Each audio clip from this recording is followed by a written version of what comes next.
We live in hyper-complex megacities, yet for hundreds of thousands of years, humans were nomadic foragers. The transition from wandering bands to massive workforces organizing to haul giant stone blocks happened with startling speed. For nearly a century, history textbooks have explained this leap with a single elegant theory, the Neolithic Revolution, a concept popularized by archaeologist Fiji Child. This chart illustrates the standard sequence of human progress. It starts with the invention of agriculture. Farming yields food surpluses. Surpluses allow humans to stop wandering and build permanent villages. Once settled, labor divides, and finally, society becomes organized enough to construct monumental architecture. This linear sequence is taught around the world as a triumphant march of progress. It rests entirely on one core assumption: planting seeds was the miraculous prerequisite for all complex society. But recent archaeological discoveries have upended that sequence. In southeastern Turkey sits Göbekli Tepe, a massive sanctuary composed of monumental T-shaped stone pillars, covered in intricate animal reliefs. The people who carved and positioned these megaliths were entirely nomadic hunter-gatherers. This complex was erected 6,000 years before Stonehenge. It was built long before a single seed was ever deliberately planted for agriculture. This creates a significant logistical contradiction. Standard theories suggest it takes a surplus of farmed calories to feed a workforce of this scale. Yet the people who hauled these stones had no fields, no grain stores, and no domesticated animals. At the same time, human remains from the earliest agricultural periods reveal a grim biological reality.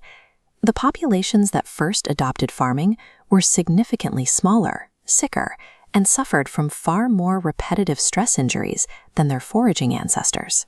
If adopting agriculture degraded human physical health and hunter-gatherers were already capable of building monuments, our understanding of why civilization started is completely backward.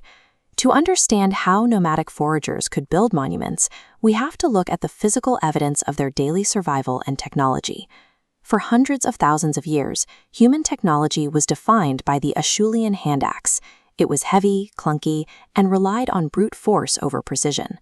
As the Ice Age ended, human toolmaking shifted from heavy, single-use rocks to precision-engineered components. This marked the start of the Microlithic period. Toolmakers began mass-producing tiny, razor-sharp flint blades. They slotted these standardized pieces into wood or bone to construct modular, highly lethal composite weapons. Armed with complex spears and arrows, hunter-gatherers could safely take down faster game and efficiently harvest wild plants. They were extracting massive amounts of calories from their environment with extreme efficiency. These communities were not primitive drifters waiting for agriculture. They were highly adapted survival experts who thrived for millennia without farming. Before agriculture, the Natufians in the Near East tested the limits of a foraging society. Around 14,000 years ago, global warming turned the Mediterranean coast and Jordan Valley into a lush anomaly. Wild wheat grew so densely they no longer needed to migrate. Because their food supply was stationary, the Natufians became stationary. They dug into the earth and constructed heavy, post-supported, semi-subterranean dwellings. Staying in one place removed the physical constraints of constant travel.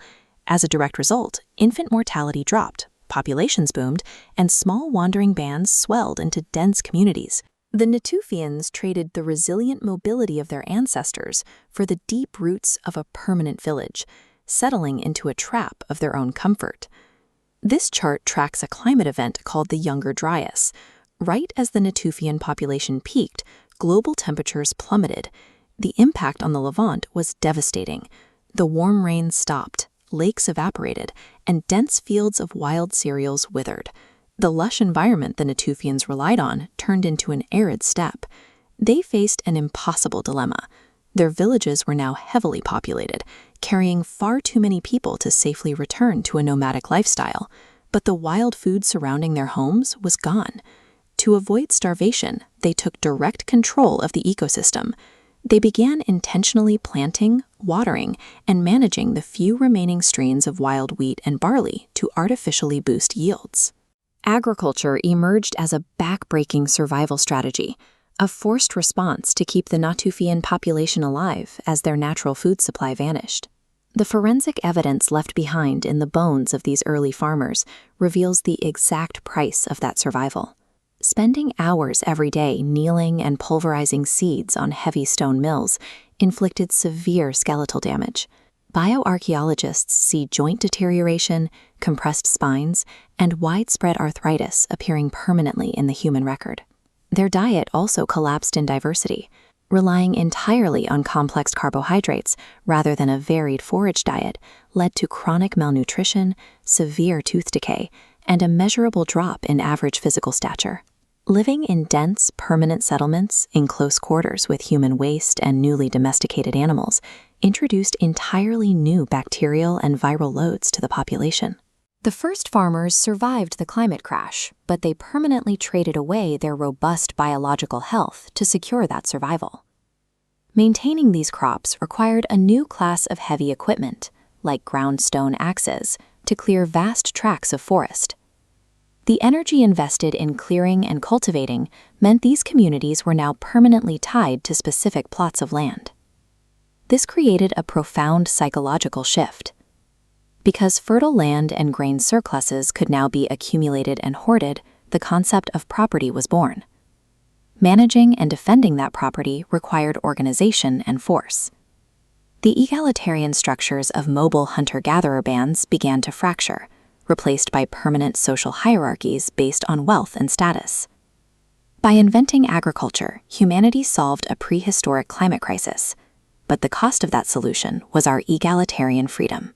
We tied ourselves to the land, established permanent inequality, and built the foundations of the complicated modern world we inherit today.